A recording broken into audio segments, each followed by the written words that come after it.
A church full of grace. The News Church.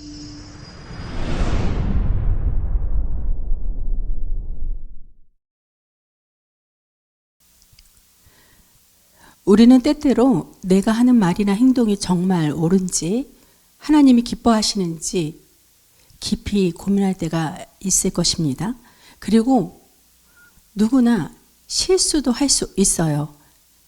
때로는 선한 의도로 한 말과 행동이 다른 사람에게 상처를 주기도 하고, 나도 모르게 어쩌면 악한 길로 가는 경우일 수도 있겠습니다. 그런데 어떤 때는 내가 악한 일을 하고 있다는 이 사실조차 깨닫지 못할 수 있어요.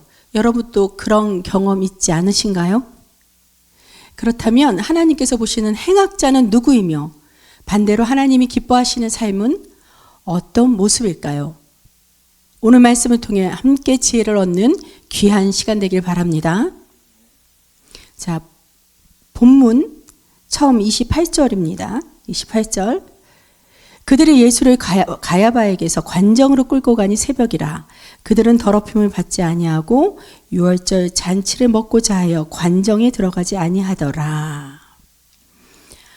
예, 본문 첫 구절입니다. 어느 날 새벽이었어요. 예루살렘이 아직 어둠 속에 있을 때 대제사장들과 유대 지도자들은 예수님을 결박한 채 총독 관저로 끌고 갔습니다. 그들은 로마 총독인 빌라도에게 예수님을 넘겨주려고 했지만 관정에는 들어가지 않았죠. 유대인들은 이방인의 집에 들어가는 것을 의식적으로 부정한 행위로 여겼습니다. 이방인들의 집에서 우상숭배가 이루어지거나 그로 인한 부정한 음식이 있을 가능성이 높았기 때문이죠. 특히 유월절을 앞둔 시기였기 때문에 더 철저히 정결법을 지키려고 했습니다. 그 이유로 그들은 로마 총독의 관정 안으로 들어가지 않았던 것입니다. 이 28절의 장면은 단순히 종교적 규칙을 지키려는 행동이 아니라 유대 지도자들의 위선적인 신앙을 보여주고 있습니다. 이런 자들을 향해 성경에는 이렇게 표현되고 있어요. 마태복음 23장 27절. 회칠한 무덤 같으니 겉으로는 아름답게 보이나 그 안에는 죽은 사람의 뼈와 모든 더러운 것이 가득하도다. 유대 지도자들은 겉으로는 부정을 피한다 하며 로마 총독 관저에 들어가지는 않았지만 정작 죄 없으신 예수님을 사형에 넘기는 악한 행동을 하고 있었다는 것이죠. 자, 고린도전서 5장 7절에 말씀이 있습니다. 우리의 유월절 어린 양 곧 그리스도께서 희생되셨느니라. 아멘. 유월절의 의미는 하나님께서 어린 양의 피로 백성을 구원하신 것입니다. 그러나 그들은 진짜 유월절 어린 양이신 예수님을 알아보지 못하고 오히려 십자가에 못 박으려 했다는 것입니다. 보십시오. 진짜 더러운 것은 외부가 아니라 마음속입니다. 성경 마가복음 7장 15절에서 또 말씀하십니다. 무엇이든지 밖에서 사람에게로 들어가는 것은 능히 사람을 더럽게 하지 못하되 사람 안에서 나오는 것이 사람을 더럽게 하는 것이니라. 이 말씀을 가지고 기도할 때, 특히 식사 기도를 할 때 자주 인용하면 자신을 돌아보게 되어 참 좋더라고요. 매일 주시는 만나와 같이 우리를 먹이시는 양식에 대해 먼저 감사하며 이렇게 기도할 수 있겠습니다. 아버지 하나님, 입을 통해 우리 사람에게 들어가는 깨끗한 음식이니 입을 통해 나오는 말도 불평, 불만, 시기, 질투, 정죄하는 더러운 것들이 아니라 입을 통해 복음을 전파하며 그리스도의 사랑과 진리를 전하는 복된 자로서 강건하게 하여 주옵소서. 예수님 이름으로 기도합니다. 아멘. 육의 만족에 감사하지 못한다면 정욕으로 인해 교만해질 수 있다는 거예요. 그러므로 주신 음식에 대해 늘 감사하고 그로 인해 겸손한 마음을 갖게 된다면 하나님께 더 가까워지는 기회가 될 것입니다. 하나님께서 보시는 것은 이처럼 외적인 정결이 아니라 마음의 정결입니다. 세상을 악하다 하면서 정죄만 하고 정작 세상 속에서 그리스도인답게 살아가지 못한다는 거예요. 우리가 유대인을 보면서 정말로 내가 그리스도인답게 살지 못한 것이 없을까? 우리가 바라보는 이 시간 되기 원합니다. 자, 그럼 유대인들과 달리 세상 속에서 그리스도인답게 살아간다는 말이 무엇일까요? 첫째, 유대인들은 부정함을 피하려 했지만 그리스도인들은 세상을 변화시키려 합니다. 둘째, 유대인들은 율법을 지키는 것이 목적이었지만 그리스도인들은 복음을 살아내는 것이 목적이 됩니다. 마지막으로 유대인들은 자신을 거룩하게 지키려 했지만 그리스도인들은 세상에서 빛과 소금이 되려고 합니다. 단순히 종교적 의식을 지키는 유대인과는 달리 삶 속에서 예수님을 따르는 자로서 살아가는 것이 그리스도인다운 삶이라는 것입니다. 이러한 삶을 살아가려고 노력하겠노라 결단하신 분들께 주의 이름으로 축복합니다. 계속해서 본문 29절에서 31절까지 보겠습니다. 그러므로 빌라도가 밖으로 나가서 그들에게 말하되 너희가 무슨 일로 이 사람을 고발하느냐? 대답하여 이르되 이 사람이 행악자가 아니었더라면 우리가 당신에게 넘기지 아니하였겠나이다. 빌라도가 이르되 너희가 그를 데려다가 너희 법대로 재판하라. 유대인들이 이르되 우리에게는 사람을 죽이는 권한이 없나이다 하니 예수님이 유대 종교 지도자들에 의해 붙잡혀 로마 총독 본디오 빌라도에게 넘겨진 상황에서 빌라도가 유대인에게 묻습니다. 너희가 무슨 일로 이 사람, 즉 예수를 고발하느냐?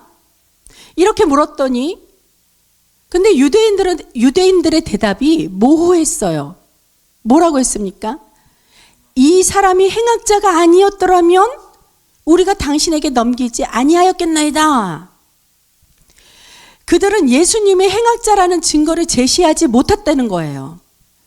그러나 무조건 예수를 죽이고자 결론을 내렸기에 이미 결론을 그렇게 내렸기에 로마 법상 사형을 선고할 권한이 없었던 유대인들은 그 빌라도의 손을 빌어 사형 선고만 받아내려 했다는 겁니다.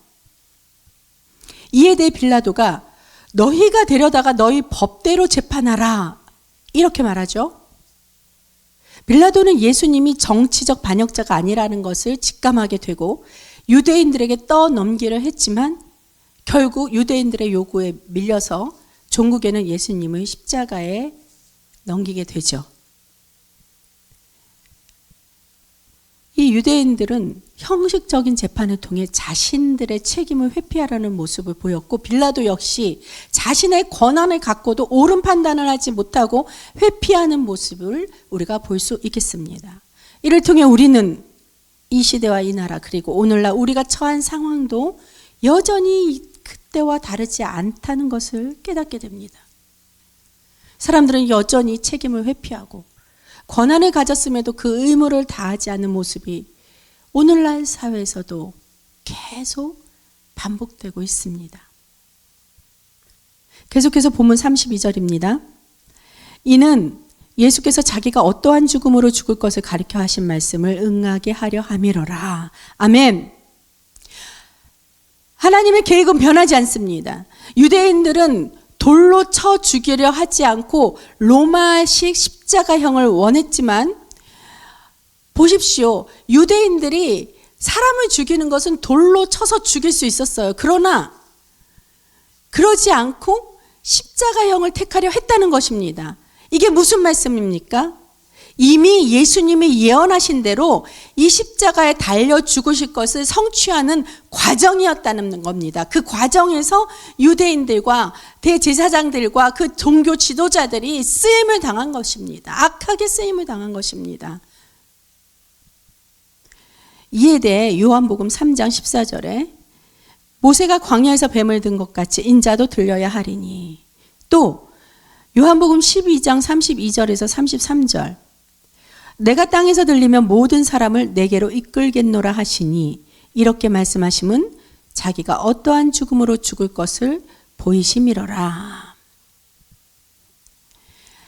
예, 이 말씀에서도 증명되듯이 어떤 선한 일이나 어떤 악한 일이도 하나님의 계획 없이는 아무 먼지 한 톨에만한 그 작은 일이라도 이루을 수가 없다는 겁니다.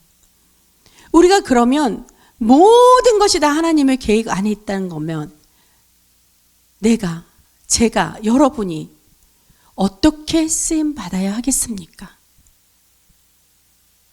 결국 인간의 악한 계획 속에서도 하나님의 구원 계획은 완벽하게 이루어지며 그 모든 과정 속에서 하나님의 역사함을 깊이 느끼게 되는 것입니다. 이 사실에 대해 우리는 영광과 찬양을 드리며 하나님의 뜻이 이루어지는 놀라운 섭리를 찬양합니다. 인간의 의도와 상관없이 하나님의 뜻은 반드시 이루어지고 그 안에서 우리는 구속과 은혜를 경험하게 될 줄로 믿습니다. 계속 본문 33절에서 35절까지입니다. 이에 빌라도가 다시 관정에 들어가 예수를 불러 이르되 네가 유대인의 왕이냐? 예수께서 대답하시되 이는 네가 스스로 하는 말이냐? 다른 사람들이 나에게 대해서 네게 한 말이냐? 빌라도가 대답하되 내가 유대인이냐? 네 나라 사람과 제사장들이 너를 내게 넘겼으니 네가 무엇을 하였느냐? 자, 여기서 보면 질문을 하고 대답하는데 질문에 대한 대답보다 계속 질문의 형태로 지금 이렇게 주고받고 있습니다. 세 가지 형태로 나오게 되죠. 첫 번째, 내가 유대인의 왕이냐? 이건 이제 빌라도의 질문이고, 둘째, 스스로 하는 말이냐? 다른 사람들이 내게 한 말이냐? 이거는 이제 예수님이 빌라도에게 한 것이죠. 그랬더니 빌라도가 예수님에게 또 어떻게? 내가 유대인이냐? 이렇게 물었어요. 자, 빌라도는 첫 번째 질문에서 네가 유대인의 왕이냐라고 예수께 묻습니다. 근데 이게 예수님은 역으로 그러면 이 말은 네가 스스로 하는 말이냐 아니면 다른 사람들이 네게 한 말이냐? 그러니까 네가 스스로 마음에서 우러나서 한 말이냐? 네가 스스로 생각해서 한 말이냐? 아니면 다른 사람들이 했던 말을 네가 듣고 그대로 나한테 한 말이냐? 이렇게 예수님은 물었다는 것입니다. 이 예수님의 물음은요, 참으로 심오한 의미가 있어요. 예수님의 이 질문은 빌라도에게 신앙을 고백할 기회를 주는 질문이었다는 겁니다. 얼마나 귀한 예수님의 그 한 말씀, 그 하나의 질문이었겠습니까? 만약 빌라도가 스스로 하는 말이라고 대답했다면 그것은 신앙 고백이 될 수 있었겠지만 다른 사람이 들은 것을 그냥 전했을 뿐, 그렇게 그냥 물었을 뿐이라고 한다면 그것은 세상의 풍조와 상황에 대한 이야기일 뿐 빌라도가 신앙이 없음을 드러내는 그러한 안타까운 대답이 되었을 것이죠. 이러한 질문에 빌라도가 예수님 질문에 대해 대답 대신 또 다시 반문하죠. 내가 유대인이냐? 이 질문은 무슨 뜻이에요? 내가 유대인도 아닌데 왜 유대인에게만 해당될 그런 질문을 왜 내게 하느냐? 이런 뜻이에요.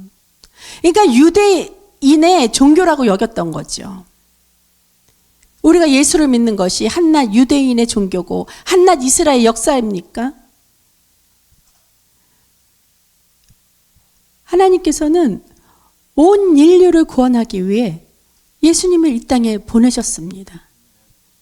그러므로 이것은 예수님은 성인군자도 아니고, 그리고 이것은 이스라엘 역사, 유대인의 종교가 아니라 이 세상 만물에 오직 예수 그리스도의 이름으로 말미암아 저와 여러분이 구원을 받은 최고 참 진리, 하나밖에 없는 유일한 진리라는 것입니다. 할렐루야. 빌라도는 예수님의 입장에서 상황을 이해하려 하기보다는 그저 상황을 파악하려는 태도로만 보이고 있습니다. 예수님의 질문은 빌라도에게 신앙을 고백할 기회를 제공했지만 빌라도는 그 기회를 놓치고 자신의 입장에서만 상황을 바라보았죠. 얼마나 안타깝습니까? 이는 빌라도가 예수님의 신성과 권위에 대한 이해가 부족했음을 보여줍니다. 우리가 이 말씀을 통해 깨닫게 되는 것은 우리 역시 은혜의 기회를 놓치지 않도록 주님의 말씀을 항상 깨닫고 늘 성경과 가까이 하여 신앙의 기회, 축복의 기회를 우리가 놓치지 말고 잘 활용해야 할 줄로 믿습니다. 계속 36절 예수께서 대답하시되 이 나라는 이 세상에 속한 것이 아니라 만일 내 나라가 이 세상에 속한 것이었더라면 내 종들이 싸워 나로 유대인들에게 넘겨지지 않게 하였으리라. 이제 내 나라는 여기에 속한 것이 아니니라. 아멘. 예수님은 진정한 나라에 대해 설명하고 계시죠.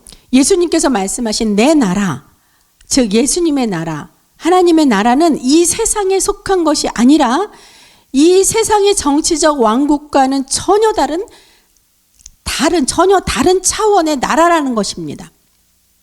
예수님이 만약 이 세상에 속한 나라의 왕이었더라면 이런 식으로 끌려오지 않으셨을 것이라는 거예요. 왜냐하면 예수님의 종들이 싸워 예수님을 유대인에게 그대로 그냥 넘겨지지 않게 했을 것이기 때문입니다. 그럴 힘이 예수님이 있으셨어요. 힘이 없어서 그냥 끌려간 것이 아니라 예수님은 이 세상에 오셔서 하나님의 뜻을 이루기 위해 오셨기 때문에 유대인들의 횡포와 종교 지도자들의 그 조롱과 비난을 그대로 받으셨던 것입니다. 이와 같기 때문에 예수님의 나라는 이 세상에 속한 것이 아니라 세상과는 다른 차원의 나라임을 분명히 예수님께서 말씀하신 것입니다. 이 말씀 통해 우리는 예수님이 이 땅에 오셔서 그 제시하신 왕국이 물리적이거나 정치적인 것이 아니고 하나님 나라의 영적이고 구속적인 성격을 지닌 것임을 저와 여러분 모두 다시 한번 깨닫기 바랍니다. 37절입니다. 빌라도가 이르되 그러면 네가 왕이 아니냐? 예수께서 대답하시되 네 말과 같이 내가 왕이니라. 내가 이를 위하여 태어났으며 이를 위하여 세상에 왔나니 곧 진리에 대하여 증언하려 함이로라. 무릇 진리에 속한 자는 내 음성을 듣느니라 하신대. 자, 예수님의 말씀을 깨닫지 못한 그 빌라도가 또 한 번의 질문을 합니다. 그러면 네가 왕이냐? 예수님은 그 질문에 대해 이렇게 진리로 대답을 하시죠. 내가 왕이니라. 예수님께서 왕으로서 이 땅에 오신 목적은 진리에 대하여 증언하는 것이었습니다. 그 진리에 속한 자는 예수님의 음성을 반드시 듣게 되죠. 예수님이 왕으로 다스리시는 하늘나라에 속한 자는 그 말씀을 귀 기울여 듣게 되는 것입니다. 성령 하나님이 그렇게 인도하십니다. 그러나 빌라도는 여전히 진리를 알지 못하고 세상에 속한 자로서 예수님이 왕인지를 묻는 데만 집중하는 거예요. 그는 예수님이 왕인지 아닌지 따져 묻는 거에만 그냥 그렇게만 그쳤습니다. 예수님은 빌라도의 이 물음에 대해 내 말과 같이라고 하시며 빌라도가 진리를 알지 못하는 상황을 아셨음에도 불구하고 그의 말을 인정해 주셨습니다. 내 말과 같이. 예수님은 그 빌라도가 비록 진리는 모르지만 언젠가는 그가 고백할 수 있기를 바라며 그의 말을 먼저 인정해 주셨던 것입니다. 우리는 이 말씀 통해 예수님을 나의 구주로 믿지 못하고 있는 이들에게도 먼저 말이라도 고백할 수 있는 기회를 제공해야 한다는 것을 깨닫게 됩니다. 예수님은 내 말과 같이라고 하시며 말로 시작된 고백이 언젠가는 믿음으로 이어질 수 있음을 우리에게 알려주고 있는 것입니다. 아직 예수님이 구주로 믿어지지 않는 분이 계시다면 말이라도 이렇게 먼저 고백해 보십시오. 예수님은 하나님의 아들, 독생자로 이 땅에 오셔서 나의 죄를 대속하기 위해 십자가에 달려 죽으셨습니다. 입술을 통해 이렇게 고백하는 사람에게 성령님께서 역사하시어 믿음을 일으켜 주실 것입니다. 하나님의 계획에 따라 말하고 성령님의 인도에 따라 전하며 예수님의 말씀에 따라 행하기를 주의 이름으로 축원합니다. 하지만 우리의 생각과 마음대로 말하거나 행동하면 우리는 예수님의 말씀을 제대로 이해하지 못하고 바르게 행동하지 못하는 그 위험에 빠지게 돼요. 그럴 경우 우리는 선한 사람이 못 됩니다. 하나님의 뜻을 어기게 된다는 거예요. 하나님 이외엔 선함이 없다고 하셨기에 우리의 마음과 생각이 잘못된 행위로 연결될 때 얼마나 악을 행하고 있는지 우리가 인식을 하고 경각하고 조심해야 하는 것입니다. 진리에 속한 자는 하나님의 음성을 듣는다고 말씀하셨어요. 하나님의 음성을 듣기 위해, 그리고 우리가 행악자가 되지 않기 위해 우리는 매일매일 자신을 돌아보는 시간을 가져야 합니다. 우리의 육신이 이 세상에 속해 있기 때문에, 어쩔 수 없는 이 육신이기 때문에 악한 영들이 뿌리는 죄의 유혹에 항상 우리는 조심해야 한다는 겁니다. 육신이 이 세상에 속해 있기 때문에 때로는 더럽혀질 수 있음을 겸손히 인정하면서 매일 하루하루를 되돌아보며 회개의 시간을 가지기 바랍니다. 그렇기 때문에 기도는 회개로 시작되어야 하며, 회개를 통해 예수님의 보혈로 우리의 죄가 씻어질 줄로 믿습니다. 그렇게 정결하게 된 후에야 비로소 우리는 주님의 음성을 듣게 되는 것이죠. 그때야 내 생각과 내 뜻이 사라지고 하나님이 뜻한 계획과 아버지의 그 마음이 내게 그대로 성령님을 통해서 전달이 되는 것입니다. 그 깨달음으로 인해 예수님께서 행하신 대로 나도 행할 수 있게 되는 참 제자가 되는 것입니다. 이게 바로 주님 앞에서 겸손한 삶이며, 기도하는 자는 그러므로 겸손한 자임을 의미하는 것이죠. 38절입니다. 빌라도가 이르되 진리가 무엇이냐 하더라. 이 말을 하고 다시 유대인들에게 나가서 이르되 나는 그에게서 아무 죄도 찾지 못하였노라. 빌라도는 예수님께서 말씀하신 그 진리에 속한 자에 대해 진리가 무엇이냐 이렇게 물어요. 그러나 빌라도는 그 진리를 듣고자 하는 마음의 문이 열리지는 않았습니다. 그냥 그가 묻고 그냥 대답을 원했지만 실제로 그의 마음은 그 진리를 받아들이려는 그 태도가 아니었다는 것이, 이게 문제예요. 중요한 것은 내가 마음의 문을 열어야 합니다. 여러분, 이 말씀의 자리에서 여러분들이 그냥 교회에 나왔다는 것이 그치는 게 아니라 하나님의 말씀이 들려지면, 하나님의 말씀이 선포되면 그 말씀을 그대로 내가 내 마음에 심고 내 생각과 내 영혼 그대로 받아들이는 그 마음의 문을 일단 열어야 말씀을 통해 하나님이 역사하시는 것입니다. 이것이 중요한 것입니다. 진리를 듣고 깨달으려는 마음이 없다면 하나님은 더 이상 그 사람에게 말씀하시지 않습니다. 하나님은 내게 음성을 들려주시지 않아.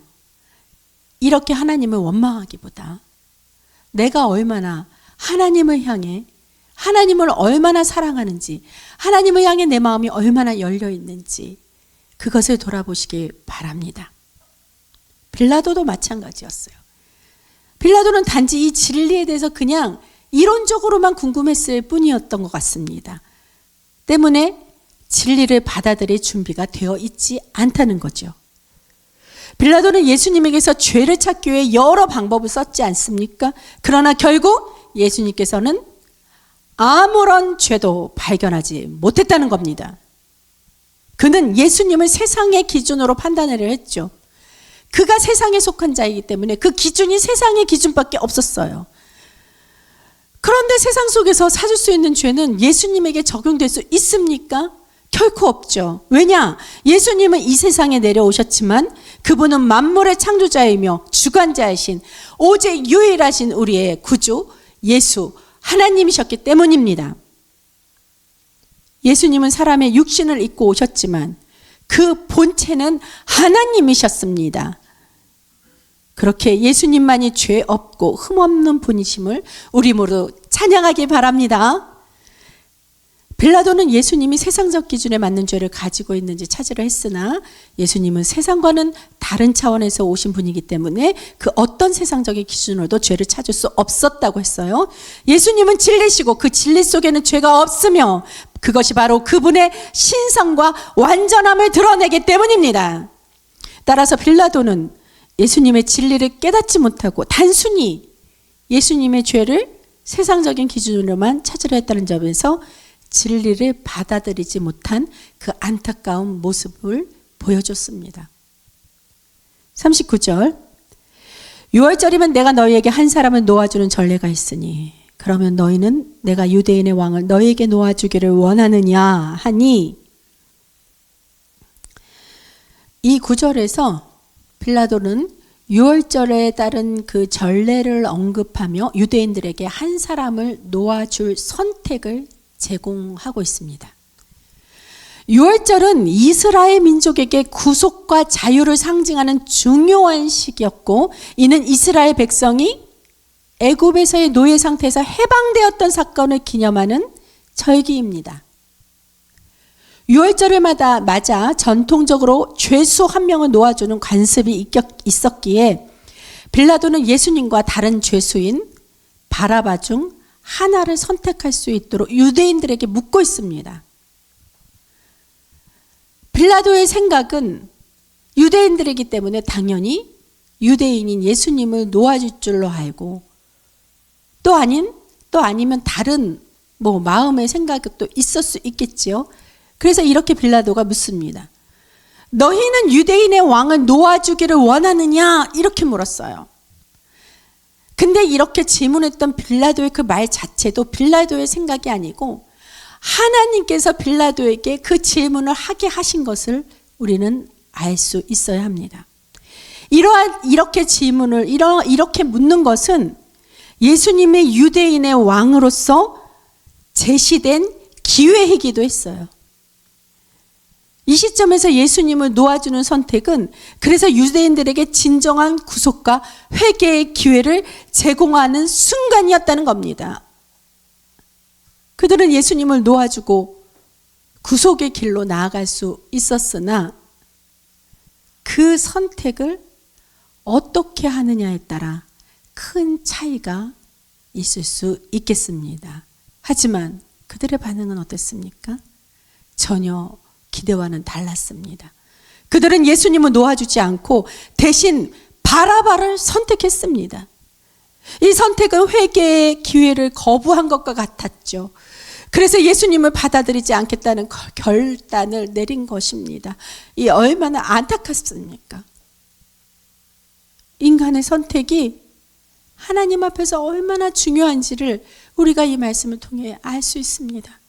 하나님께서 주시는 구원의 기회를 거부하는 선택이 결국 사람의 구원과 모든 하나님의 은혜에서 멀어지게 할 수 있음을 저와 여러분 잘 깨닫는 시간 되길 바랍니다. 마지막 40절, 그들이 또 소리질러 이르되 이 사람이 아니라 바라바라 하니 바라바는 강도였더라. 이 바라바라는 이름 자체도 정말 의미가 있습니다. 바라바는 히브리어로 바라는 아들을 의미하고요.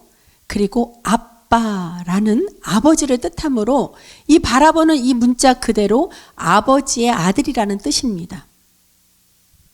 하지만 이 아버지의 아들이라는 이 의미는 예수님과 연결될 때 더욱 중요한 의미가 될 수 있어요. 예수님 역시 아버지의 아들이지 않습니까? 그런데 예수님은 단순히 사람의 아들이 아니라 하나님의 아들이라는 점에서 아주 중요한 차이점을 보이고 있습니다. 예수님은 육신으로 이 땅에 오셨지만 그분은 하나님과 동일 본질인 하나님의 아들이십니다.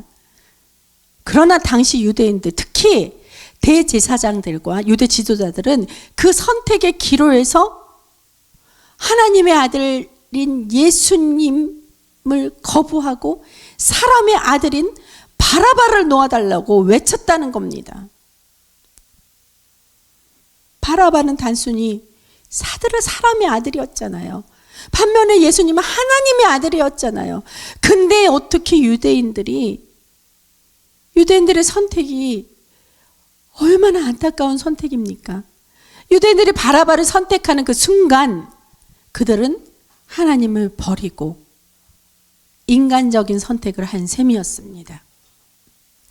그들은 자신들이 진정으로 구원과 자유를 가져올 하나님의 아들을 거부하고 인간적인 판단으로 죄수인 그 강도 바라바를 선택한 것입니다. 이 장면은 우리에게도 아주 중요한 교훈을 주고 있습니다.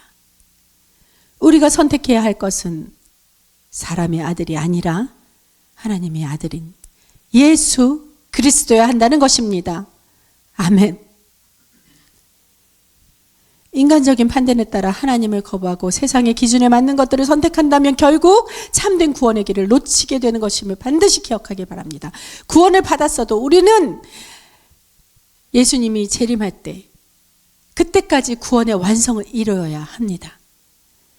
그러므로 예수님을 항상 어느 때건 어느 시점이건 하나님의 아들로서 우리가 항상 기억하면서 그분의 음성에 순종하는 것이 바로 구원의 완성의 길로 나아가는 길이라는 것입니다. 누가 행악자입니까? 행악자가 되지 않게 해서 그럼 우리는 어떻게 해야 합니까? 바로 우리는 선택해야 합니다. 바라바처럼 사람을 택할 것인가?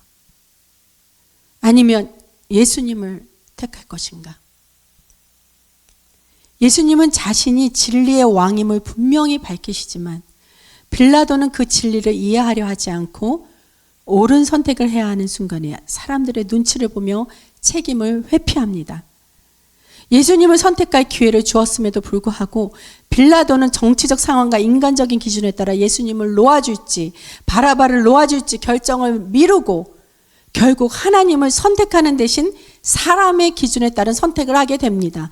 물론 우리가 하나님을 선택한 것은 아닙니다. 하나님이 우리를 택해 주셨습니다. 하나님이 우리를 택해 주신 그 이유는 우리를 지극히 사랑하시고 우리를 사단의 늪에서 건져내 주시고 사망에서 건져내 주시고 영원한 생명에 이르게 하시기 위해서 우리를 택해 주셨다는 것입니다. 그러나 우리는 하나님이 택해 주신 감사함을 모르고 하나님의 본질을 깨닫지 못하고 하나님이 누구신지 예수님이 누구신지 모르고 우리는 상황에 따라 우리가 처한 환경에 따라 하나님이 기뻐하시지 않고 성령이 근심하시는 일들을 사람의 일들을 택한다는 것에서 우리가 유대인들처럼 유대 지도자들처럼 행악자가 될 수 있다는 것입니다. 그렇다면 어떻게 구원의 완성을 이루겠습니까? 그 말씀을 드리는 것입니다. 오늘날 우리에게 이렇게 끊임없는 선택의 기로가 놓이게 됩니다. 바라바처럼 사람을 선택할지 예수님을 선택할지 우리의 선택은 우리의 믿음과 신앙을 증명하는 순간순간들이 될 것입니다. 사람의 눈치를 보며 불이익을 두려워하거나 책임을 회피해서는 안 된다는 것입니다. 예수님을 선택하는 것이 진리의 길을 따르는 것이며 그 길은 세상적인 기준이나 사람의 의견에 휘둘리지 않는 결단이 반드시 필요하다는 것입니다. 세상의 판단보다 하나님의 계획을 신뢰하시길 바랍니다. 지금 우리나라는 대통령 탄핵이라는 어려운 정치적 시국에서 이제 판사들의 판결만이 남았습니다. 그 판사들, 그들의 선택에서 옳은 기준이 사람의 마음을 사기 위한 그들의 판단이 아닌 오직 하나님께서 쓰시는 우리 대한민국이 되기 위한 옳은 판결을 위해, 그래서 행악자가 아닌 하나님의 선한 도구로 그들도 쓰임받게 되길 우리가 함께 기도해야 할 것입니다. 그러한 저와 여러분이 다 되어 영적 전쟁에서 승리하는 나라, 또한 개인적인 나의 삶에서도 승리하는 저와 여러분이 다 되어 여전히 하나님의 은혜 안에 살아가는 복된 삶이 되길 축원합니다. 그리스도 예수님의 이름으로 축원합니다. 기도하시겠습니다.